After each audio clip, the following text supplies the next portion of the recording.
Hello friends, today our e lecture is on lubricants, स्नेहक जो होता है, chapter 13 of E 202 basic mechanical engineering. Lubricants जिसको हम स्नेहक भी बोलते हैं, इसके सब टॉपिक्स जो हम स्टडी करेंगे वो है object of lubrication, different methods of lubrication, properties of lubricants. स्नेहक लुब्रिकेंट्स किसको कहते हैं उसकी डेफिनेशन है ये। वर्कशॉप में कई प्रकार के मशीनें प्रयोग में लाई जाती है जिसको पावर से चलाया जाता है। मशीनें कई प्रकार के पार्ट्स को असेंबल करके बनाई जाती है जिसमें कुछ पार्ट स्थिर और कुछ पार्ट अस्थिर होते हैं। इसके अतिरिक्त कुछ पार्ट ऐसे होते हैं जो एक दूसरे से रगड़ कर चलते हैं, यानी घिस के चलते हैं, एक दूसरे के ऊपर चलते हैं, उनकी सरफेस कॉन्टैक्ट रहता है। तो ऐसे पार्ट्स जहाँ एक पार्ट दूसरे पार्ट के ऊपर घिस के चल रहा है या एक सतह दूसरी सतह के ऊपर मूवमेंट हो रही है, रेसिप्रोकेटिंग मूवमेंट कर रहा है, जैसे पिस्टन सिलेंडर के अंदर करता है या लेथ मशीन के ऊपर कोई सैडल वगैरह चल रहा है। तो इस तरह के जहाँ पार्ट एक सतह से दूसरे से घिस के चलते हैं, इसलिए समय पर उसमें गर्मी उत्पन्न होती है फ्रिक्शन की वजह से, जो पार्ट रगड़ के चलते हैं। इसलिए चलते समय ये पार्ट्स कभी कभी आवाज़ भी करते हैं जिससे पार्ट्स के ख़राब होने की संभावना रहती है और पावर भी अधिक खर्च होता है और इनके अंदर घिसाव भी उत्पन्न हो जाता है ना। तो अब इन सब चीज़ों को कम करने के लिए, इन सब कठिनाइयों से दूर पार पाने के लिए हम क्या करते हैं, उसके अंदर एक चिकने पदार्थ का लगाते हैं। जैसे हमारा ऑयल होता है घर में, तो उस तरह से हम उसके अंदर ऑयल जो लगा देते हैं उन सरफेसेस के बीच में, तो उसको हम क्या बोलते हैं, स्नेहक या लुब्रिकेंट बोलते हैं। लुब्रिकेंट दो सतहों के बीच में एक चिकनी परत का कार्य करता है जिससे रगड़ की गर्मी कम उत्पन्न होती है और पार्ट्स फ्री में चल सकते हैं, पार्ट्स आसानी से उसके अंदर चल सकते हैं। ये अपने लुब्रिकेंट होता है। जैसे अगर अपने पंखा वंखा घर में रहे, अगर वो थोड़ी आवाज़ करने लग गया, चू चू करने लग गया, उसके पार्ट्स रगड़ा धीरे चल रहे हैं, तो अपन क्या करते हैं, उसके अंदर जो ऑयलिंग पॉइंट दिए होते हैं वहाँ पर थोड़ा सा लुब्रिकेंट ऑयल डाल देते हैं, तो वो पार्ट्स क्या होते हैं, एकदम फ्री में इजीली चलने लग जाते हैं, पार्ट्स उसमें आवाज़ भी नहीं करते। उसकी फिर और डेफिनेशन है, लुब्रिकेंट ऐसा पदार्थ जो दो धातुओं के चलने पर उसके बीच बनने वाली रगड़, मतलब जो घर्षण है, उसको कम कर देता है। मतलब जो फ्रिक्शन है दो सरफेसेस के बीच में, जो मैटिंग सरफेसेस है और मोशन मूवमेंट कर रही हैं, तो उनके बीच में अगर हम ये लुब्रिकेंट लगा देते हैं तो उनके बीच में जो फ्रिक्शन है वो कम हो जाता है, एक फिल्म की तरह उसके अंदर बीच में बन जाती है। तो दोनों सतहों के बीच में एक लुब्रिकेंट की फिल्म बन जाती है। लुब्रिकेशन की एक पतली परत जिसको फिल्म बोलते हैं, दोनों धातुओं की सतह के बीच में लगाई जाती है जिससे दोनों धातुएं सीधे संपर्क में नहीं आ पाते हैं। इसी के डेफिनेशन इंग्लिश में अपन देख लेते हैं। और lubricant is a substance usually organic पदार्थ का बना होता है, ये introduce to reduce friction between surfaces in the mutual contact. जो सरफेस म्यूचुअल कॉन्टैक्ट में मोशन कर रही है उनके बीच में फ्रिक्शन को रिड्यूस करने के लिए काम में लाया जाता है, which ultimately reduces the heat generated and when the surfaces move. जो सरफेस मूव करती है उसके अंदर जो हीट जनरेट होता है घर्षण के कारण, वो भी कम हो जाता है। एंड इट में also have the function of transmitting forces, force transmit करने का फंक्शन भी रहता है इसका, और ट्रांसपोर्टिंग फॉरेन पार्टिकल्स, और जो घिसने के बजाय जो मटेरियल घिस जाता है उसको भी अपने साथ ये बहा के आगे ले जाता है। और हीटिंग और कूलिंग सरफेस, और सरफेस का हीटिंग भी करती है और जहाँ पे आवश्यकता हो वहाँ पे कूलिंग भी करती है। टाइप्स ऑफ लुब्रिकेंट्स, स्नेहक तीन प्रकार के होते हैं, स्नेहक या लुब्रिकेंट कुछ भी बोलो। एक तो होते हैं लिक्विड तरल, दूसरे होते हैं ठोस सॉलिड, तीसरे होते हैं अर्ध सॉलिड यानी कि सेमी सॉलिड। तरल तरह के जो होते हैं, इस स्नेहक में मोबिल ऑयल, गियर ऑयल आते हैं। जो हमारा मोबिल ऑयल जो हम कार में वगैरह डालते हैं, गियर में डालने वाले ऑयल्स जो सब इसमें आते हैं। ठोस, इस स्नेहक में सीसा व सोपस्टोन आते हैं जो हमारी मोटर के अंदर कार्बन ब्रशेस वगैरह लगते हैं वो। और अर्ध ठोस, इसमें ग्रीस आता है। अर्ध ठोस सेमी सॉलिड के अंदर ग्रीस आता है। तो बहुत सी बार आप देखा होगा ट्रक वगैरह का मशीन लगा चलती है तो हम ग्रीस का उपयोग करते हैं। तो वो ग्रीस जो होता है वेस्लिन के आकार का होता है, वेस्लिन की तरह का होता है, उसको हम सेमी सॉलिड बोलते हैं। तीन तरह के ये पाए जाते हैं। मोबिल ऑयल, यह ऑयल इंजन के अंदर पार्ट्स को लुब्रिकेंट करता है। इसका उपयोग एयर क्लीनर, डायनामो, गाड़ियों के इंजन में करते हैं। जो इंजन के अंदर की तरफ जो काम में आने वाला ऑयल है, जिसको हम इंजन ऑयल बोलते हैं। अगर आपके पास 2 पहिया वाहन या 4 पहिया वाहन है तो हम उसके अंदर कभी कभी इंजन ऑयल डालते हैं। तो इंजन ऑयल वो ये मोबिल ऑयल होता है जो कि उसके इंजन के अंदर डाला जाता है। तो वो उसके अंदर पिस्टन, सिलेंडर सबको ये क्या करता है, लुब्रिकेट करता रहता है। मोबिल ऑयल का उपयोग ऐसे रेटिंग के हिसाब से किया जाता है। ऐसे ही ये जो उसकी रेटिंग्स आती है वो SAE 40, SAE 30, SAE 40 इनकी तरह से आती है। तो SAE का मतलब होता है सोसाइटी फॉर ऑटोमोटिव इंजीनियर्स। ये अमेरिका में एक बनी संस्थान थी जो कि ऑटोमोटिव इंजीनियर्स से मिलकर बनाई थी। तो ये सारे जो लुब्रिकेंट्स है उनके ब्रांड या उनके स्पेसिफिकेशन तय करता है कि IC इंजन के लिए किस तरह की रेटिंग होगी, ऐसी हाईवे वाहन के लिए कैसी होगी, हल्के वाहन के लिए कैसी होगी। जो वाहन बहुत सर्दी में काम करता है, लेह लद्दाख में, वहाँ पर किस तरह के लुब्रिकेंट काम में आएंगे। जो ज़्यादा गर्मी में काम करते हैं वहाँ किस तरह के लुब्रिकेंट। तो ये ऐसे ही है सोसाइटी फॉर ऑटोमोटिव इंजीनियर, जिसको पूरी इंटरनेशनली रिकॉग्नाइज ये सोसाइटी है।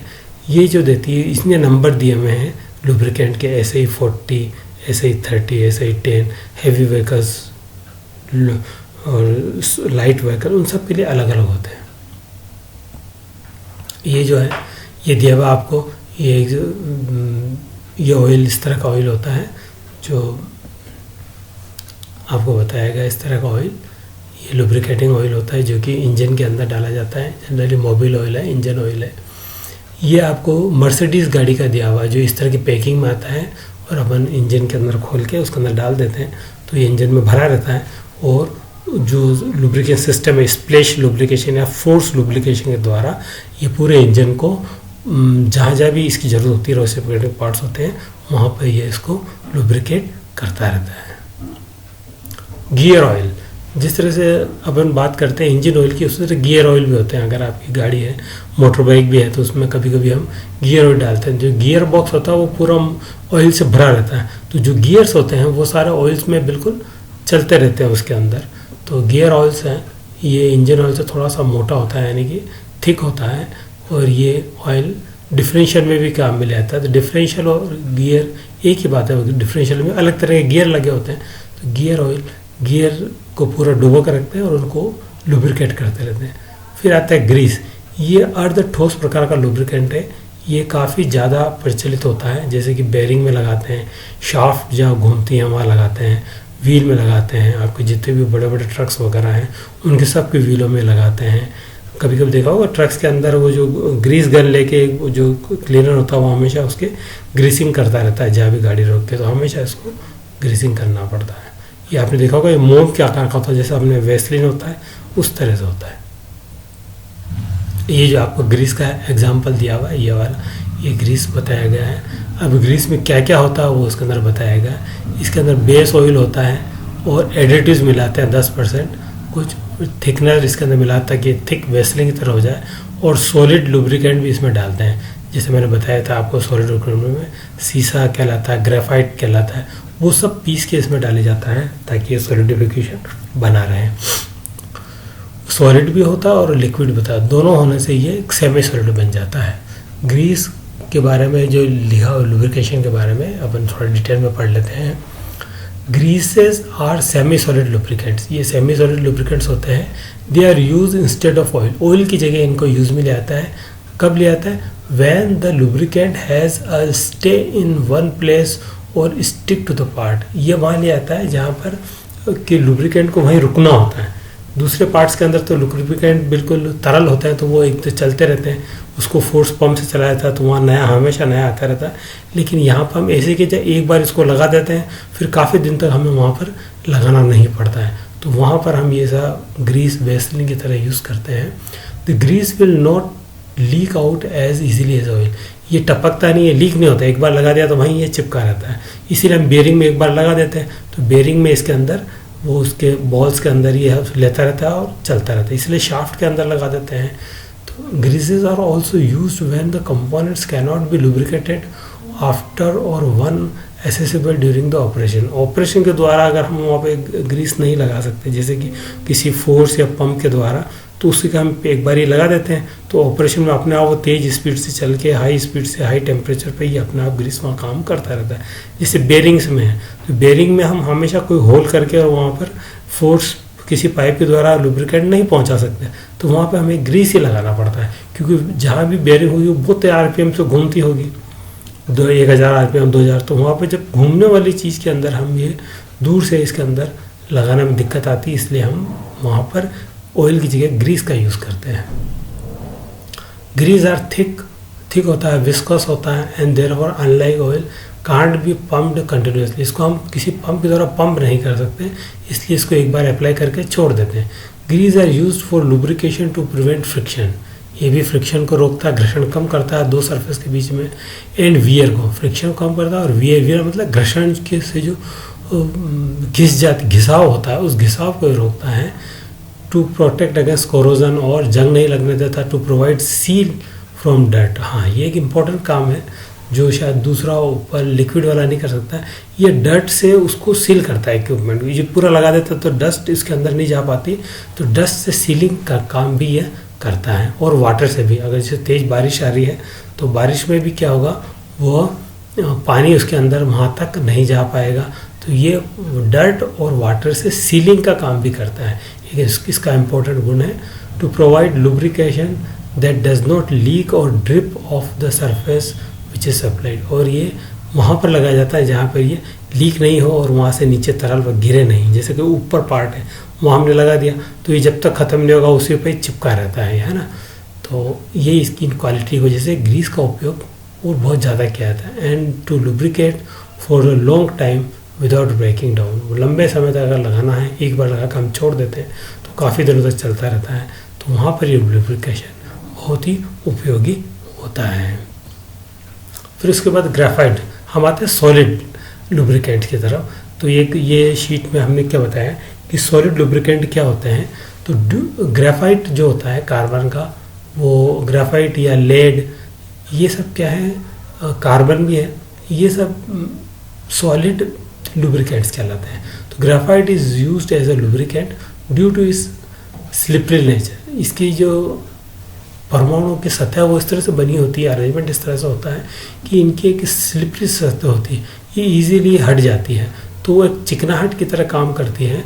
तो ड्यू टू स्लिपरी इसकी इनकी नेचर होती है, इनके अणु इस तरह के होते हैं। Due to its loosely intact carbon atoms free electrons, इसके कार्बन एटम फ्री इलेक्ट्रॉन्स बिल्कुल खुले रहते हैं, तो इनकी सरफेस के ऊपर अपना हाथ लगाते हैं तो चिकनी महसूस होती है और सरफेस चिकने की वजह से उतर भी जाती है। तो they can move around easily from one place to another, तो एक प्लेस से दूसरे प्लेस इनकी सरफेस ईजीली उतर जाती है। And making graphite a good conductivity electricity, ये इलेक्ट्रिसिटी का गुड कंडक्टर भी होता है इनकी इसी अणुओं के अरेंजमेंट की वजह से, और ये पूरी सतह इसके ऊपर से उतर जाती है, तो ये एक तरह से लुब्रिकेट का काम भी करता है। तो so the graphite is used as carbon brushes in the electric motors, तो इलेक्ट्रिक मोटर से कार्बन ब्रशेज के तरह यूज़ करता है और बुशेज के रूप में भी यूज़ करता है।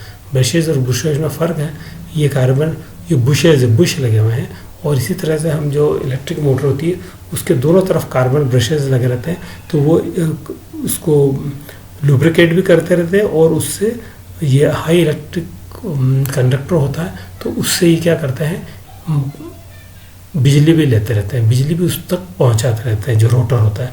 तो ये रोटर के ऊपर इस तरह के दोनों कार्बन ब्रशेस लगे रहते हैं ताकि वो उसको लगातार बिजली पहुंचा सके। तो ये छोटी मोटरों के अंदर ये काम में लेते हैं, कार्बन ब्रशेस भी काम में लिए जाते हैं। तो ये एक सॉलिड तरह का लुब्रिकेंट होता है। अब लुब्रिकेंट का कंपोजिशन क्या है, किससे बने हुए हैं ये? Typically it contains 90% oil lubricant, क्योंकि ये ऑयल जो होता है अपने वो 90% इसके अंदर ऑयल होता है। ऑयल कौन सा होता है? पेट्रोलियम मिनरल ऑयल, जो हम क्रूड ऑयल लाते हैं, मार्केट में आता है पेट्रोलियम क्रूड ऑयल, उसका जब फ्रैक्चरल डिस्टिलेशन करते हैं तो उसमें अलग अलग तरह के हमें फ्रैक्शन मिलते हैं, जैसे पेट्रोलियम, डीजल, तो उसके अंदर बीच में कुछ ऑयल आता है, वैक्स आता है। तो ये सारे जो ऑयल्स हैं मिनरल ऑयल्स कहलाते हैं, ये इनसे 90% तक हम लुब्रिकेंट ऑयल्स बनाते हैं। इन लेस देन एडिटिव्स, हमें 10% इसके अंदर और कुछ दूसरी चीज़ मिलाते हैं जो कि इस लुब्रिकेशन की क्वालिटी को इम्प्रूव करता है, जैसे कि फ्लैश पॉइंट है, विस्कोसिटी है, और फायर पॉइंट है, उसकी ऑयलीनेस है, उसकी एमल्सिफिकेशन की प्रॉपर्टी है, उसकी हाई टेम्परेचर पे स्टे रहने की प्रॉपर्टी, ये सब प्रॉपर्टीज़ को बढ़ाने के लिए हम केमिकली उसके अंदर 10% एडिटिव्स और मिलाते हैं। तो ये सब 90% मिनरल ऑयल वगैरह 10% एडिटिव्स मिला देते हैं। तो इस तरह से पूरा बन के लिक्विड हमें लुब्रिकेंट्स या स्नैक मिल जाता है। अब नॉन लिक्विड लुब्रिकेंट्स जो कि लिक्विड नहीं होते हैं, तो उसके अंदर क्या आता है, ग्रीस आता है, पाउडर आते हैं बहुत से तरह के, एंड ड्राई पाउडर लुब्रिकेंट आता है। अब पाउडर लुब्रिकेंट कैसे, जैसे अपन कैरम खेलते हैं तो उसके ऊपर अपन पाउडर छिड़कते हैं, तो उसमें क्या होता है, उनके अंदर फ्रिक्शन कम हो जाता है और वो जो कैरम की जो गोटी होती है वो इजीली स्ट्राइकर से मूव करने लग जाती है। तो इसी तरह से पाउडर भी लुब्रिकेंट के रूप में काम आता है। तो ये ड्राई ग्रेफाइट, जैसे आपने पढ़ा था पिछली शीट में, इसमें ड्राई ग्रेफाइट, मोलिब्डेनम और डाइसल्फाइड, ये तीनों क्या है, इस तरह के जो पाउडर होते हैं वो काम आते हैं। ग्रीस तो ही नॉन लिक्विड में। फिर टेफ्लॉन टेप होती है, जब हम प्लम्बिंग के अंदर करते हैं, आजकल प्लम्बर जो वाइट टेप लगाते हैं वो टेफ्लॉन टेप कहलाती है। और टेफ्लॉन के भी बुशेस बनाए जाते हैं ताकि वो इजीली उस पर लग भी जाए। कार्बन बुशेस तो जल्दी घिस जाते हैं, टेफ्लॉन के घिसते नहीं, लेकिन वो एक तरह से लुब्रिकेशन प्रोवाइड करते हैं, चिकने होते हैं। तो ये नॉन लिक्विड लुब्रिकेंट इसके अंदर काम आते हैं। फिर those non liquid lubricants provide lubrication at high temperature. तो ये नॉन लिक्विड लुब्रिकेशन की क्वालिटी होती है कि ये 350 डिग्री उसके ऊपर जाके भी ये क्या करते हैं, हाई टेम्परेचर के ऊपर भी उस पार्ट्स के अंदर लुब्रिकेशन प्रोवाइड करते हैं। फिर कंपोजिशन ऑफ लुब्रिकेंट्स जो अभी अपने बजाय उसको वापस बताया कि 90% इसके अंदर ऑयल होता है। Most of the petroleum fractions होते हैं, called mineral oils, and less than 10% additives होते हैं। वेजिटेबल्स ऑयल्स और synthetic liquids such as hydrogenated polyolefins, ये सब ऑर्गेनिक मैटर है, ये सब ऑर्गेनिक ऑयल है। ये पॉलीओलिफिन्स, ईस्टर तो ऑर्गेनिक है ही, silicones, fluorocarbons and many other are some use to base oil. ये सब जो मैंने बताया ये सब बेस ऑयल है जो 90% काम आते हैं, और एडिटिव्स जो उसकी प्रॉपर्टीज़ को इम्प्रूव करने के लिए अलग से लगाए जाते हैं।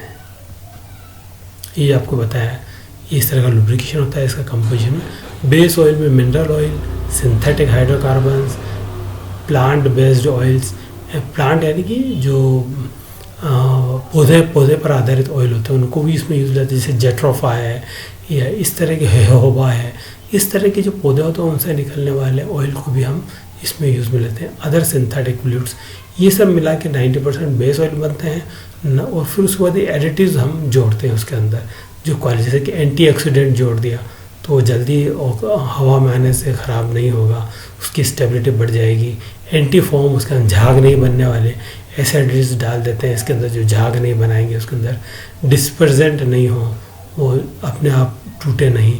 विस्कोसिटी मॉडिफायर, ये तो बहुत ज़्यादा इंपॉर्टेंट है इसके अंदर, करीब 10% तक हम इसके अंदर विस्कोसिटी मॉडिफायर मिलाते हैं, 5% तक। फिर पावर पॉइंट डिप्रेजेंट, उसका जो पावर पॉइंट है मतलब उसको उंडेलने का, उसकी विस्कोसिटी बनी रहे वो तरलता के लिए। एंटी वियर इसमें डालते हैं कि ऐसी चीज़ डालते हैं जिससे कि वो सतह ज़्यादा वियर नहीं हो। कोरोजन इनहिबिटर, कोरोजन नहीं हो ऐसी चीज़ इसमें डालते हैं। फ्रिक्शन मॉडिफायर और मेटल डीएक्टिवेटर, ऐसी चीज़ डालते हैं जो मेटल से वो एक्ट नहीं करे उन सर्फेसेस से, तो सरफेस से एक्ट करेगी केमिकली तो ख़राब कर देगी। तो ये सारे एडिटिव्स हम 10% डालते हैं, इसमें 1 से 30% ये डालते हैं और 70 से 99% हम ऑयल, मिनरल ऑयल डालते हैं। इन सब का कंपोजिशन बना के आपका ये इंजन ऑयल या लुब्रिकेशन ऑयल, ये गियर ऑयल बन जाता है। ये पाई चार्ट में बताया गया कि बेस ऑयल 70 से 99%, मॉडिफायर 1 से लेकर 15% और विस्कोसिटी मॉडिफायर, ये बताया बहुत ही इंपॉर्टेंट प्रॉपर्टी होती है किसी भी लुब्रिकेंट की, that is a viscosity modifier.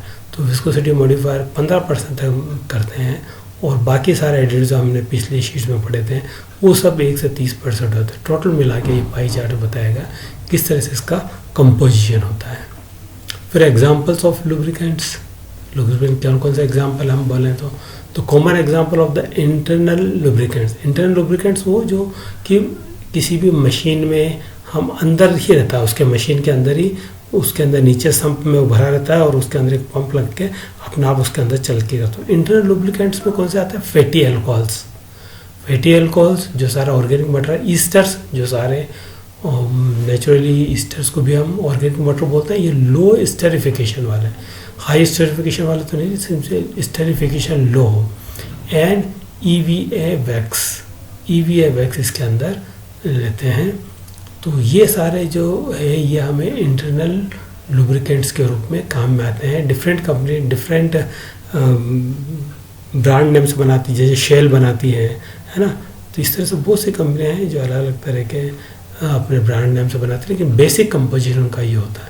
इस तरह external lubricants provide matter release and help reduce temperature. जो एक्सटर्नल लुब्रिकेंट्स होते हैं वो क्या करता है कि वो बाहर से यूज़ में ले आता है और वो कम से कम कूलेंट ज़्यादा करते हैं, उसको कूलेंट के लिए हम उपयोग में करते हैं। तो जो एक्सटर्नल लुब्रिकेंट्स है उसमें क्या होता है? PE वैक्सेस होते हैं, जैसे कि इसमें तो EVA वैक्स होते हैं, इसमें PE वैक्सेस होते हैं। पैराफिन होते हैं, ये भी ऑर्गेनिक मटेरियल है, वैक्सेस भी ऑर्गेनिक मटेरियल हैं। मेटल सोप्स होते हैं, उनको लगाते हैं। ईस्टर में हाई स्टेरिफिकेशन वाले ईस्टर्स यूज़ करते हैं। एमाइड्स एंड फैटी एसिड्स, तो ये सारे ऑर्गेनिक हैं मिनरल्स। तो ये ऑर्गेनिक ऑयल बेस्ड लुब्रिकेंट्स इसके अंदर यूज़ में लिए जाते हैं एक्सटर्नल के अंदर। फिर what is the characteristic of the good lubricant? Good lubricant की अच्छी कैरेक्टरिस्टिक्स क्या है, उनकी क्वालिटीज़ क्या क्या होनी चाहिए?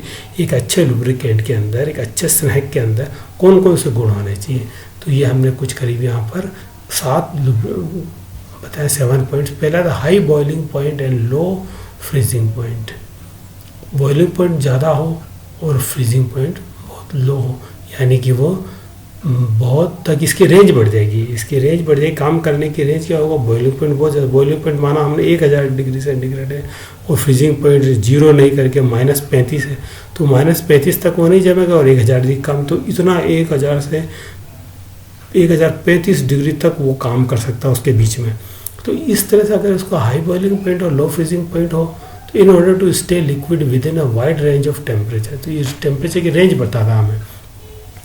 तो ज़्यादातर हम क्या होता है कि भाई बहुत सर्दी हो जाती है और टेम्परेचर 0 डिग्री आ जाए और उसके ऊपर अगर वो सारा जम जाए, तो ऐसा नहीं होना चाहिए। तो फ्रीजिंग पॉइंट लो, तो फ्रीजिंग पॉइंट होना चाहिए और हाई बॉइलिंग पॉइंट होना चाहिए, क्योंकि जनरली इंजन के अंदर 1500-1600 डिग्री टेम्परेचर तो आम बात है।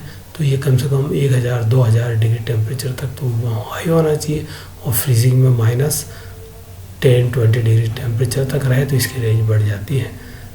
दूसरी क्वालिटी क्या होनी चाहिए? High viscosity index. इसका विस्कोसिटी इंडेक्स हाई होना चाहिए ताकि ये एक अच्छी चिकनाहट दे उसके अंदर, और ये लुब्रिकेशन का जो सारा काम है मेन इस विस्कोसिटी की वजह से ही हम ये तरल पदार्थ में जो लुब्रिकेंट है इसको अलग किया जाता है, तो उसकी जो बहने की क्षमता है, चिकनाहट है, जो एक सतह से दूसरी सतह के अंदर बीच में फिल्म बनाने की जो कैपेसिटी है, वो सब लुब्रिकेशन के इस विस्कोसिटी की वजह से होती है। तो ये इसकी हाई होनी चाहिए, लेकिन ये हर केस में हाई नहीं होती। हम आगे बढ़ेंगे विस्कोसिटी के अंदर कि कंप्रोमाइजिंग है, ये इसकी टेम्परेचर कितना है, लोड कितना है, तो उसके ऊपर आधार पर हम इसकी विस्कोसिटी इंडेक्स डिज़ाइन करेंगे हर इंजन के लिए थोड़ा अलग तरह का। जैसे कि विस्कोसिटी इंडेक्स आपका इंजन ऑयल के लिए अलग होगी और आपके गियर ऑयल के लिए अलग होगी, है ना। तो इससे अलग थर्मल स्टेबिलिटी, वही थर्मल स्टेबिलिटी मतलब हाई पॉइंट हो, ज़्यादा टेम्परेचर के ऊपर भी वो अपने सारे गुण को प्रभावित नहीं होने देवे, यानी कि हाई टेम्परेचर पे वो स्टेबल रहे, स्थिर रहे। ऐसा नहीं कि हाई टेम्परेचर आते ही वो उसके अलग अलग हो जाए और अपना काम करना बंद कर दे। हाइड्रोलिक स्टेबिलिटी यानी कि वो बिल्कुल उसकी हाइड्रोलिक प्रॉपर्टीज जो है सारी उसके अंदर, स्पेसिफिक ग्रेविटी वगैरह, वो सब उसकी क्वालिटी मेंटेन रहे, स्टेबल रहे, है ना। स्पेसिफिक ग्रेविटी है, उसकी डेंसिटी है, उसकी फ्लोएबिलिटी है, विस्कोसिटी उसी में आती है। तो ये सारे हाइड्रोलिक स्टेबिलिटी रहे उसके अंदर। फिर डी इमल्सिफिकेशन उसको कहते हैं कि कोई भी पदार्थ एक अन्य तरल पानी में कितनी आसानी से घुल जाता है ना, या उसको हम क्या बोलते हैं? इमल्सिफिकेशन। पानी से वो एकदम पानी में मिलते ही वो अवक्षेपित हो जाता है। तो ये एक इसमें ऐसा होना चाहिए कि पानी इसके अंदर नहीं हो रहा है। डी इमल्सिफिबिलिटी का मतलब इमल्सिबिलिटी तो पानी जैसे उसके अंदर आए तो वो उसके अंदर पानी के साथ मिल के अवक्षेपित नहीं हो, पानी को बिल्कुल अलग रखे। तो ये इसकी क्वालिटी है, ताकि जो ऐसे बारिश के दिनों में या कहीं पे किसी वजह से अगर इंजन में पानी आ जाता है तो उसके अंदर घुले नहीं, वो अलग उस सतह पर तैरता रहे या अलग रहे, इमिसिबल हो पानी से। तो ये उसकी डी इमल्सिफिकेशन क्या क्वालिटी, ये होना भी आवश्यकता है। अदरवाइज से क्या होगा, पानी उसके अंदर सतह के अंदर चला जाएगा और वो क्या करेगा, जंग लगा सकता है ना। तो वो चीज़ इससे कम है। कोरोजन प्रिवेंशन डेफिनेटली इसकी क्वालिटी होनी चाहिए कि वो उसके अंदर जंग रोधक हो, क्योंकि सरफेस से अगर तेज चल से उसमें जंग लग जाएगा तो मशीन ख़राब हो जाएगी, जाम हो जाएगी। हाई रेजिस्टेंस टू ऑक्सीडेशन, और ऑक्सीडेशन से उसका हाई रेजिस्टेंस हो। ऐसे नहीं कि ऑक्सीजन जैसी उसको मिली, क्योंकि वो भी ऑर्गेनिक केमिकल है, तो वो जैसी ऑक्सीजन से मिल के अगर उसे रिएक्ट करके नया पदार्थ बना ले या विघटित हो जाए, ऐसा नहीं होना चाहिए।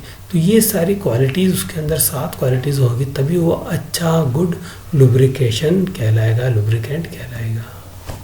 स्नैक की प्रॉपर्टीज़ जो बताया मैंने अभी, उसको वापस डिटेल पढ़ेंगे हिंदी में अपन। विस्कोसिटी, किसी भी तरल पदार्थ के बहने की दर को विस्कोसिटी कहा जाता है। पानी की विस्कोसिटी काफ़ी कम होती है, इसलिए वो आसानी से बह जाता है, जबकि ऑयल की विस्कोसिटी पानी से अधिक होती है, इसलिए वो बहता नहीं है। इसी विस्कोसिटी के कारण वो क्या करता है कि 2 परतों के बीच में वो ऑयल, 2 सतहों के बीच में एक ऑयल की परत बना रहता है, जिससे कि वह आसानी से वो उसके ऊपर फ्रिक्शन को कम कर सकता है। तो ये विस्कोसिटी कितनी होनी चाहिए, बहुत सी जगह अधिक होनी चाहिए, लेकिन बहुत सी मशीनों में कम भी होनी चाहिए। ये दूसरी चीज़ों पर डिपेंड करती है, टेम्परेचर है, कितना लोड है और कितना पावर ट्रांसमिट करना है, उसके ऊपर उसकी तो होती है। तो ये हम आगे की जो शीट्स हैं उसमें पढ़ेंगे कि इसके अंदर किस तरह से इसकी विस्कोसिटी की निर्धारण किया जाता है। तेली ऑयलनेस, किसी भी सतह को गीला चिकना रखने गुण को ऑयलीनेस कहते हैं, कि वो सतह को अपना आप एकदम गीला रख लें। जैसे कि पारा है, वो किसी पारा है वो किसी सतह को गीला नहीं रखता है, एकदम वो खुद बूंद में कन्वर्ट हो जाता है। जबकि कुछ ऐसे पदार्थ होते हैं जिस डालते पूरी सतह को एकदम चिकनी कर देते, उस पर फैल के उसमें चिपक जाते हैं और उसको ऑयलीनेस कर दें। तो ये गुण भी इसका होना आवश्यक है। फायर पॉइंट, मैंने बताया कि इसका फायर पॉइंट बहुत हायर होना चाहिए। फायर पॉइंट वो पॉइंट कहलाता है कि जिस टेम्परेचर पे पहुंचकर वो अपने आप जलने लगता है ना। तो कोई लुब्रिकेंट कितने टेम्परेचर जाकर गर्म होकर जलने लगता है, उसको लुब्रिकेंट का फायर पॉइंट कहते हैं, या फ्लैश पॉइंट भी कहते हैं इसको। तो फ्लैश पॉइंट जितना ज़्यादा होता है लुब्रिकेंट उतना अच्छा माना, यानी कि वो हाई टेम्परेचर पे भी काम कर सकता है, जैसे हमने पढ़ा था। फिर वापस पढ़ेंगे विस्कोसिटी, जो कि बहुत ही इंपॉर्टेंट पैरामीटर है और जिसका लुब्रिकेंट्स का, तो इसके बारे में हम पढ़ेंगे। पहले तो क्या होती है और क्या इसके काम आता है। विस्कोसिटी, जिसको considered the most important property of lubricant, lubricant की एक बहुत इंपॉर्टेंट प्रॉपर्टी मानी जाती है। Viscosity serves to form a lubricating film, ये लुब्रिकेटिंग फिल्म बनाती है 2 सतहों के बीच में, कूल करती है, ठंडा करती है, कूल मशीन को ठंडा करती है, एंड सील, उसको सीलिंग भी करती है, एंड कंट्रोल ऑयल कंजप्शन, और ऑयल कंजप्शन का ये कंट्रोल करती है। It has to balance for load, temperature and speed, 3 parameter की वजह से इसके अंदर हमें बैलेंस करती है। लोड कितना लग रहा है, टेम्परेचर कितना है और स्पीड कितनी है उस सतह की, उन तीनों, इस 3 पैरामीटर से हम डिसाइड करते हैं कि इसकी विस्कोसिटी कितनी होनी चाहिए, विस्कोसिटी का नंबर इंडेक्स कितना होना चाहिए। तो ये इसलिए ये मैंने नहीं कहा कि ज़्यादा होनी चाहिए, बहुत से कम भी होनी चाहिए इसको, क्योंकि ज़्यादा होने के ऊपर उसकी स्पीड को ख़त्म कर सकती है। तो हमें जो 2 सतह हैं उनका लोड, उन पर लोड कितना है, टेम्परेचर कितना है और किस टेम्परेचर पर वर्क कर रही है और कितनी स्पीड है, इन 3-4 पैरामीटर से देख के जो डिज़ाइनर है वो ये डिज़ाइन करता है कि इसका इसके अंदर कितना विस्कोसिटी होनी चाहिए। और फिर वो क्या करता है कि उस मिनरल ऑयल के अंदर वो विस्कोसिटी का परसेंटेज जो मैंने बताया 5% के हिसाब से वेरी करके उसके अंदर डाल देता है। These factors decide how high और low viscosity should be, कितनी ज़्यादा होनी चाहिए, कितनी कम होनी चाहिए। ये 3 जो कार्य के पैरामीटर से, लोड कितना लग रहा है सतह पर, टेम्परेचर कितने, किस टेम्परेचर पर कार्य करिए और स्पीड क्या है और कितनी रखनी है और कितना पावर ट्रांसमिट करना, इन तीनों चीज़ों पे विस्कोसिटी का डिसाइड होता है। For the proper functioning of lubricant, the viscosity of oil should be selected in such a way that it should not be down below a certain minimum value, कि एकदम वो बहुत कम नहीं हो जाए एंड किसी वैल्यू से एट द हाईएस्ट टेम्परेचर, क्योंकि विस्कोसिटी क्या होता है टेम्परेचर बढ़ने से डाउन होती है। तो अगर बहुत ज़्यादा टेम्परेचर बढ़ेगा और विस्कोसिटी एकदम जीरो हो जाएगी तो हमारे पार्ट्स आपस में चिपक जाएंगे, सीज्ड हो जाएंगे। इसलिए at which the bearing is likely to be operate, जिसके ऊपर जो बियरिंग सर्फेसेस हैं वो ऑपरेट होती है, उस टेम्परेचर पे इसकी विस्कोसिटी कितनी रहती है। तो lower viscosity then this will cause the seizing of the bearing while running करने के अंदर अगर विस्कोसिटी हाई टेम्परेचर पर कम हो जाती है तो वो जो पार्ट्स हैं वो सीज हो जाएंगे। बियरिंग है या बियरिंग सर्फेसेस है या बियरिंग इटसेल्फ है वो सीज यानी कि जाम हो जाएंगे। तो हमें क्या रखना, ये कंप्रोमाइज़ करना पड़ता है और बोर हायर विस्कोसिटी कर देंगे। Higher viscosity then it will be safe and tolerable but gives the higher coefficient of friction। Coefficient of friction ज़्यादा हो जाएगा यानी कि हमारी पावर लॉस हो जाएगी, उस पार्ट्स को मूव करने के अंदर हमें ज़्यादा पावर देनी पड़ रही। तो हमारे यहाँ क्या हो रहा है, उल्टा काम हो जाएगा। एक तो हम लुब्रिकेट करना चाह रहे हैं और उसकी हाई विस्कोसिटी की वजह से उसका हमारा पावर लॉस हो रहा है। तो एक कंप्रोमाइज़ है जो कि हमें जो इंजीनियर्स हैं डिज़ाइनर्स हैं वो क्या करते हैं कि फिक्स रखते हैं कि भी विस्कोसिटी कितने परसेंट इसके अंदर विस्कोसिटी का इंडेक्स क्या होना चाहिए और कितना परसेंट इसमें मिलाया जाना चाहिए।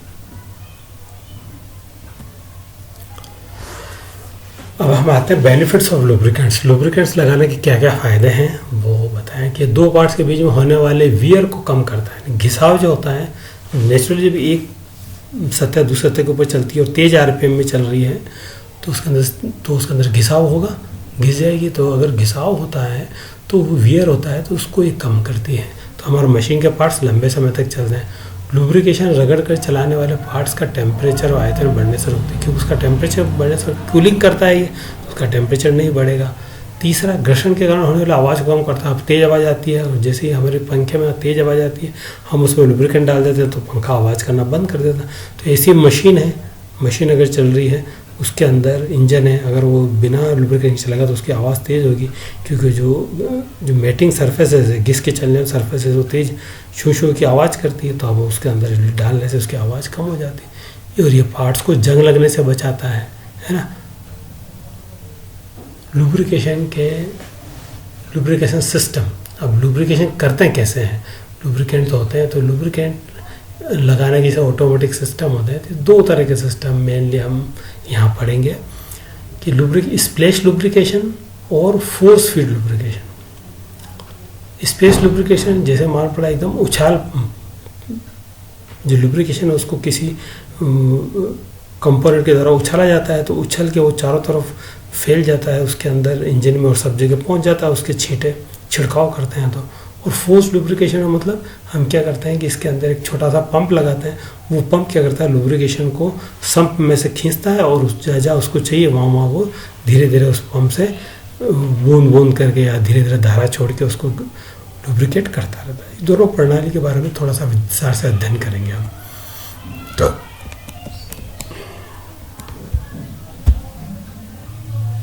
लुब्रिकेशन प्रणाली, पहले स्पेस लुब्रिकेशन क्या होती है। इस लुब्रिकेशन सिस्टम में ऑयल का छिड़काव किया जाता है। जब इंजन स्टार्ट होता है तब क्रैंकशाफ्ट द्वारा ऑयल चैम्बर का ऑयल इंजन के सभी पिस्टन पार्ट में रख दिया जाता है। अब हम आगे पढ़ेंगे, आगे कि उसके अंदर आपको दिया भी है ये वाला। ये हमारा आईसी इंजन है, इंटरनल कंबशन इंजन। ये सिलेंडर है, ये पिस्टन है, ये कनेक्टिंग रोड है और ये क्रैंक है। तो इस क्रैंक का फंक्शन ही होता है बेरिंग के ऊपर लगी हुई या नीचे ऑयल भरा हुआ इस पूरे चैम्बर में। तो जब ये तेज़ी से चलती है तो हम क्या करते हैं, इससे कोई चीज़ इसके लगा देते हैं तो वो इसकी कनेक्टिंग रोड इसमें यहाँ डिप हो जाती है। डिप होकर वो वापस जब ये ऊपर की तरफ जाती है तो यहाँ इसको उछालती है। जितनी तेज़ स्पीड में चलता है, अगर मान लो ये 1000 आरपीएम से चल रहा है तो 1000 आरपीएम में 1 मिनट में 1000 बार इसको टच करता है तो यहाँ छींटे उछलते हैं। ये छींटे ठेठ यहाँ तक उछल के जाते हैं और ये पिस्टन की दीवार को क्या करते हैं, पूरा ये लुब्रिकेंट से वेट कर देते हैं। फिर लुब्रिकेंट से यहाँ से इसके लुब्रिकेंट के पार्टिकल जो नीचे हैं वो यहाँ तक उछल के जाते हैं, इसलिए छिड़काव हो रहा है एक तरह से और वो ऑटोमेटिक हो रहा है, हमें कुछ नहीं करना पड़ा।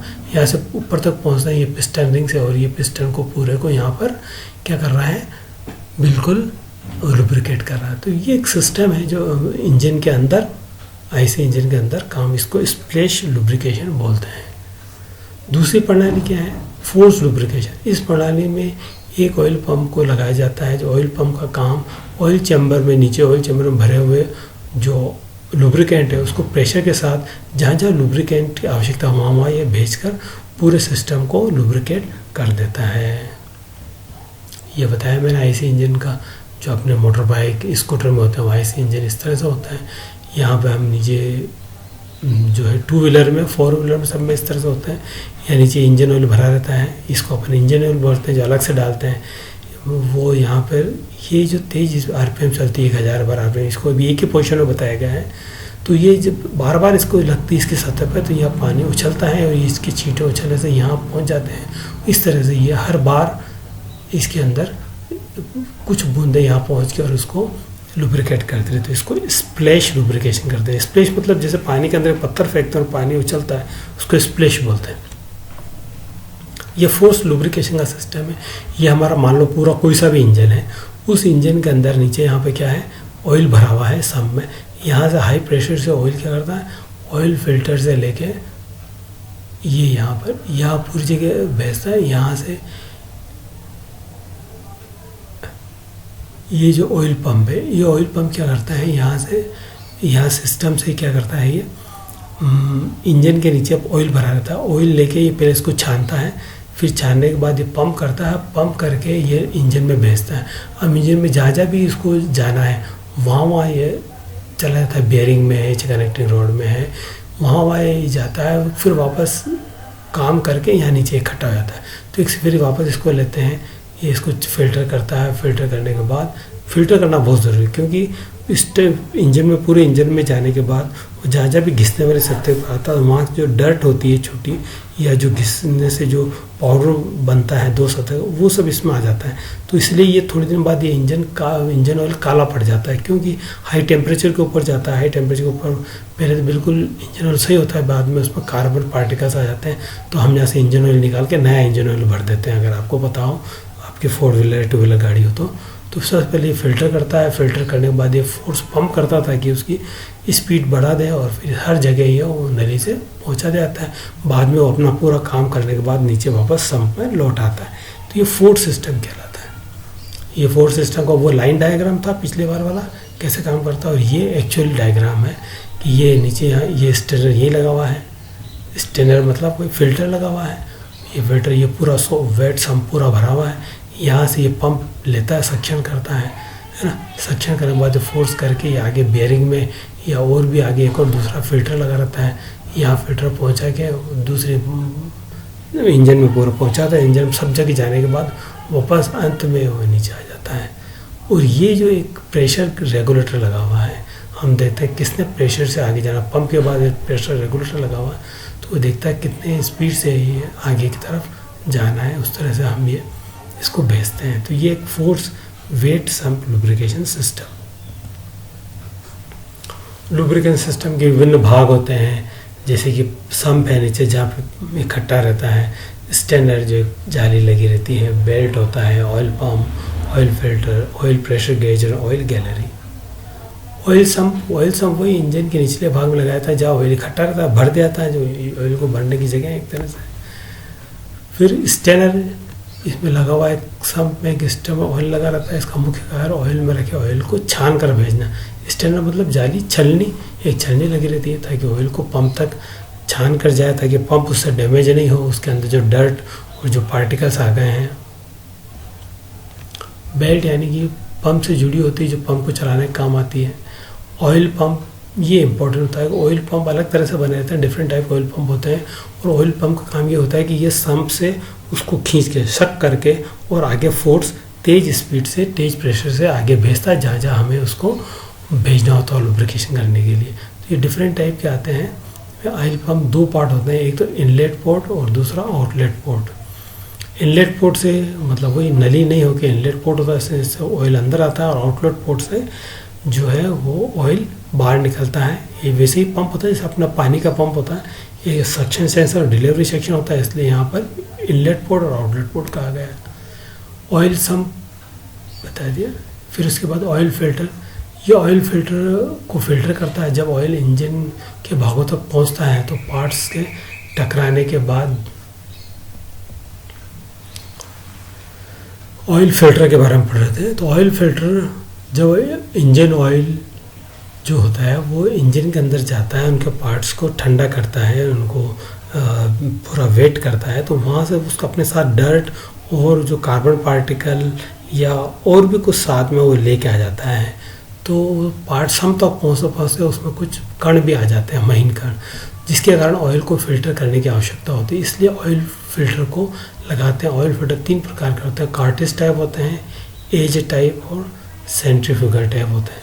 तो कार्टिज टाइप जो लगाते हैं, हमने देखा हमेशा हमारी गाड़ी के अंदर जब भी हम सर्विसिंग कराने जाते हैं तो बोलता है भैया आपका इसका फ़िल्टर चेंज करना पड़ेगा। तो ये फ़िल्टर, ये 2 तरह के फ़िल्टर होते हैं। तो ऑयल फ़िल्टर होता है, एक एयर फ़िल्टर भी होता है। तो इस तरह से ये कार्टिज टाइप हर बार नया लगा देते हैं, उससे वो छन के जाता है। ऑयल प्रेशर गेज होता है, कितना प्रेशर से जा रहा है, और ऑयल गैलरी होती है, जहाँ जहाँ हमें उसको भेजना होता है, मतलब इंजन के अंदर ऐसे स्लॉट्स बने रहते हैं, जिसको गैलरी बोलते हैं। वहाँ पर हम क्या करते हैं, क्योंकि उसमें ट्यूब नहीं होती, उसमें इंजन की बॉडी में स्लॉट कटे होते हैं, तो नाली जैसे होती हैं, नालियाँ कटी होती हैं, उन नालियों के अंदर हम क्या करते हैं, इसको ऑयल गैलरी बोलते हैं, उसमें ऑयल डाल देते हैं, तो वो ऑयल अपना उन जगह तक पहुँच जाता है। अब डिफरेंट टाइप के हम ऑयल पंप के बारे में पढ़ेंगे। लुब्रिकेशन ऑयल जो हमने बताया, जो पंप आता है फूड्स लुब्रिकेशन सिस्टम का जो पंप होते हैं, तो वेन टाइप होता है, दूसरा प्लंजर टाइप, गियर टाइप और रोटर टाइप, 4 तरह के होते हैं। वेन टाइप में क्या होता है, इसमें एक बेलनाकार होता है, उसमें एक वेन लगा होता है, वेन उसको सक्शन खींचता है और आगे वेन से तेज स्पीड में भेजता है। इसका फोटो देखेंगे तो ये वेन टाइप में है, ये वेन टाइप में लगाया है, नीचे से ये सक्शन लेता है और ये गैप है बीच में ये वाली, और ये वेन लगी हुई, 4 वेन इसके अंदर लगी हुई। तो ये 4 वेन क्या करती है कि ये इसको ऐसे करके प्रेशराइज करके और आगे हाई स्पीड में आगे की तरफ भेजती है। तो ये वेन तेज स्पीड से चलता है, ये घूमता है, तो यहाँ से ये लेके और यहाँ इसके एक तरफ इनलेट होता है और दूसरे से आउटलेट से निकल जाता है। तो इनलेट से जैसे लेता है तो ये एक ड्रम इसके अंदर घूमता है, वो इसको हाई प्रेशर प्रदान करके आगे निकाल देता है। इसमें 4 वेन लगी रहती है, ये वेन अंदर की तरफ सेंटर की तरफ दबती है और बाहर निकलती है। तो जहाँ इसका एरिया ज़्यादा होता है यहाँ बाहर निकल जाती है, और जहाँ बिल्कुल ये गैप कम है वहाँ दबी रहती है। तो इसके अंदर ऑयल भरा रहता है, ये ऑयल आगे की तरफ हाई प्रेशर से चला जाता है। प्लंजर टाइप ऑयल पंप होता है, इसका हम देखते हैं, ये प्लंजर टाइप, जैसे अपने हैंडपम्प होता है, अपन हैंडपम्प से यूँ करते हैं, पानी ऊपर खींचते तो सक्शन आता है, नीचे दबाते हैं तो ये वाल्व बंद हो जाता है। और चलो ये 2 वाल्व लगे होते हैं इसमें, ये सक्शन वाल है और ये डिलीवरी वाल है। तो जब हम हैंडपम्प को जैसे चलाते हैं तो ऊपर खींचते हैं तो ये वाल्व खुल जाता है और पानी अंदर आ जाता है। फिर जब हम इसको दबाते हैं तो ये वाल्व बंद हो जाता है और ये वाल्व खुल के और बाहर तरफ निकल जाओ। उसी तरह से ये प्लंजर ऑयल काम करता है, या पिस्टन की जगह हम प्लंजर लगा देते हैं। ये प्लंजर कैम से ऑटोमेटिक चलता रहता है, जितने आरपीएम का धीरे धीरे वो केम से ये आरपीएम से चलता रहता है, तो ये हमेशा ऊपर नीचे होता रहता है, ऊपर नीचे होता रहता है। जैसे पिस्टन होता है उस तरह से यहाँ से ये ऑयल को डिलीवरी साइड में भेज देता है फोर्स पंप के अंदर।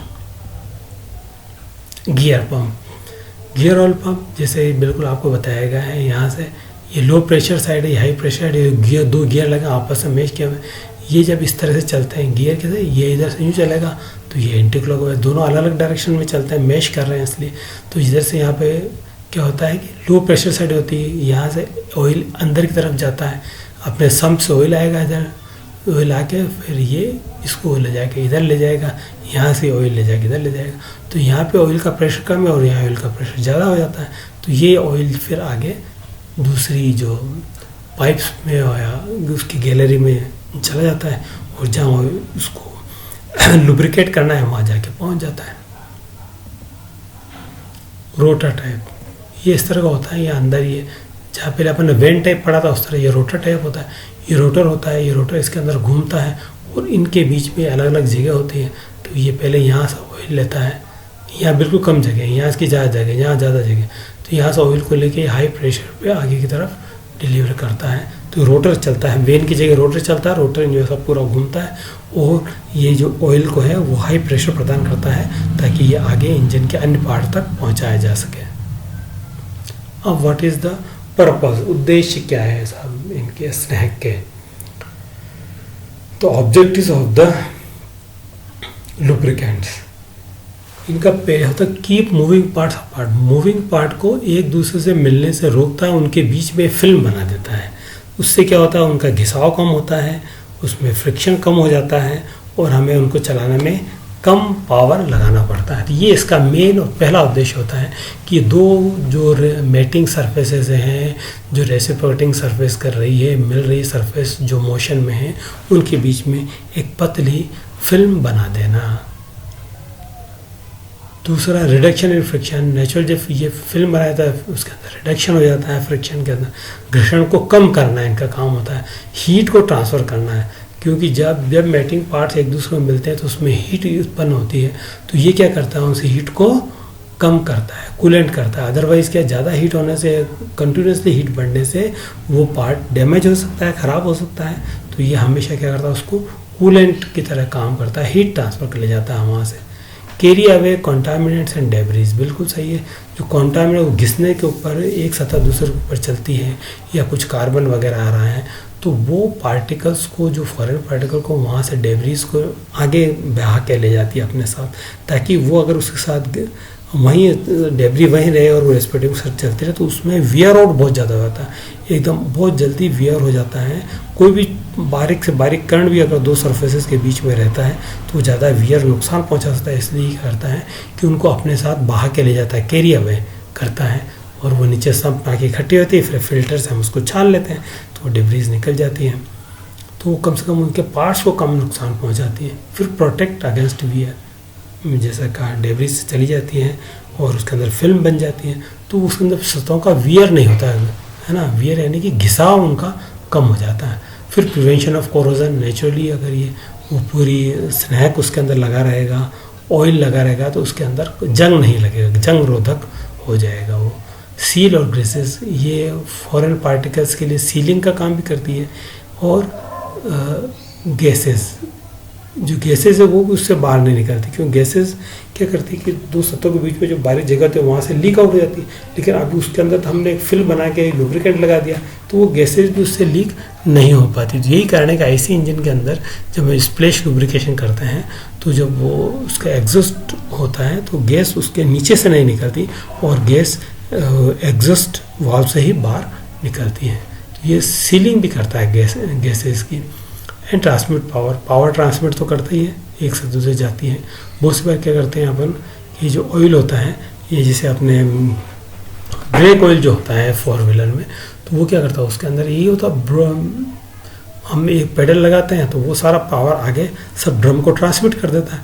इस तरह से ये एक हाइड्रोलिक युक्ति के रूप में भी काम आता है। तो ये जो होना चाहिए पावर ट्रांसमिशन के माध्यम, हम अगर इसको एक जगह प्रेशर लगाएं तो ये लिक्विड है, ये सब तरफ बराबर प्रेशर आगे तक पहुंचा देता है। तो ये इस तरह से पावर ट्रांसमिट करता है। Reduce noise from moving components, और नॉइस को है वो रिड्यूस कर देता है। आवाज़ आती है, आवाज़ आ रही है, जैसे ही दो पार्ट्स चल रहे हैं तो नेचुरली आवाज़ आएगी घर्षण की, उस आवाज़ को ये अगर फिल्म बनती है तो आवाज़ कम करता है। तो ये सारे इसके हमारे स्नेहक के उद्देश्य हैं। फिर ऑब्जेक्टिव्स और लुब्रिकेंट इंग्लिश में और पढ़ लेते हैं इसको। ये to reduce the friction between the moving parts के बीच में फ्रिक्शन को कम करना इसका ऑब्जेक्टिव होता है। To reduce the wear moving parts के वियर को कम करना इसका उद्देश्य होता है, जो मैंने बताया था। घिसाव को कम करता है, घर्षण को कम करता है, कूलिंग इफेक्ट लाता है, कूलिंग मीडियम की तरह से टेम्परेचर को ज़्यादा नहीं बढ़ने देता है। फिर कीप इंजन पार्ट्स क्लीन, वो क्लीनिंग करता है, डर्ट वर्ट से वो उनको अपने साथ बहा के ले जाता है। To absorb shock between the bearings and engine part, ठीक, बहुत अच्छी बात है। ये शॉक भी अपने आप के अंदर ये एज ए शॉक ऑब्जर्वर का काम भी करता है। छोटे मोटे शॉक आते हैं तो वो क्या करता है, उन शॉक्स को, उन जर को ये अपने अंदर समाहित कर लेता है और form a good seal, good seal बनता है बिटवीन पिस्टन रिंग्स से सिलेंडर, जब मैंने बताया था पिस्टन रिंग्स और सिलेंडर के बीच में ये अच्छी सील का काम करता है, ताकि गैसेस लीक नहीं हो। गैसेस क्या, दो सतहों के बीच में जो खाली जगह होते हैं उनमें से लीक होता है, और उन खाली जगहों को हम क्या कर देते हैं कि लुब्रिकेंट से भर देते हैं, तो उससे वो गैसेस भी लीक नहीं होती है। तो ये इसका मेन पार्ट है, सीलिंग इफेक्ट करता है। और to prevent deposition of the carbon in metallic components, carbon और मेटेलिक कंपाउंड जो घिस के वहीं रह जाते हैं उनको यह हटा लेता है और कोरोसिव अटैक नहीं होने देता है उनके ऊपर, है ना, रेजिस्ट ऑक्सीडेशन, और ऑक्सीडेशन को ये सतहों के ऑक्सीडेशन को ये रिड्यूस करता है, क्योंकि ये फिल्म बनती है, तो ये फिल्म अगर उन सतहों पर रहेगी तो हवा का कांटेक्ट उसमें नहीं आएगा और ऑक्सीजन का कांटेक्ट नहीं होगा, तो उनका ऑक्सीडेशन नहीं होगा। ये सारे उनके ऑब्जेक्टिव्स हैं जो हमने हिंदी और इंग्लिश में पढ़े। अब हम देखते हैं इनकी एप्लीकेशन कहाँ है। वैसे तो एप्लीकेशन तो बहुत ज़्यादा है, आप खुद जानते होंगे, फिर भी हम बता दें। ये ऑटोमोटिव इंडस्ट्री में बहुत ज़्यादा है, as a engine oil, as a gear box oil, as a hydraulic fluid के रूप में काम करता है। ब्रेक के अंदर ब्रेक ऑयल के नाम से यूज़ करते हैं। अगर अपन गाड़ी में 3 तरह का ऑयल डलाते हैं अपन, इंजन ऑयल, गियर ऑयल और ब्रेक ऑयल, वो तीनों यही लुब्रिकेंट्स होते हैं, लेकिन तीनों की क्वालिटी अलग अलग होती है, इसलिए तीनों को अलग अलग नाम से जाने जाते हैं। Engine oil automatic transmission fluid, ये ऑटोमेटिक ट्रांसमिशन करता है। अपने ब्रेक लगाया तो वो मास्टर सिलेंडर से फ्लूइड निकलेगा और चारों पहियों के जो इंडिविजुअल सिलेंडर है वहाँ तक जाएगा सेम प्रेशर से, तो इस तरह से भी काम करता है। Gear box fluid, gear box पूरा लिक्विड से भरा रहता है, ताकि उस गियर बहुत स्पीड से चलते हैं तो वो हमेशा क्या रहता है, एकदम इसमें डूबे रहते हैं, तो वो जो सारी क्वालिटीज़ हैं उनकी, तो वो नॉइज़ भी नहीं करता है, उनका घिसाव भी कम होता है और ठंडे भी रहते हैं। तो इस तरह से पूरा गियर बॉक्स है। फिर ब्रेक फ्लूइड्स मैंने बताया, ब्रेक के फ्लूइड के रूप में भी इसका काम में लिया जाता है। और हैवी मशीन के अंदर जो हाइड्रोलिक फ्लूइड है वो भी इन्हीं से बनाया जाता है। Tractor, one lubricant for all system, सब लुब्रिकेंट सिस्टम के होता है। अदर मोटर्स, दूसरे मोटर्स में काम में लिया जाता है। ये ऑटोमोटिव इंडस्ट्री में काम लेता है, ट्रैक्टर के अंदर भी काम में लेता है। अदर मोटर के अंदर, 2 स्ट्रोक इंजन के अंदर भी इसका बहुत ज़्यादा फंक्शन होता है।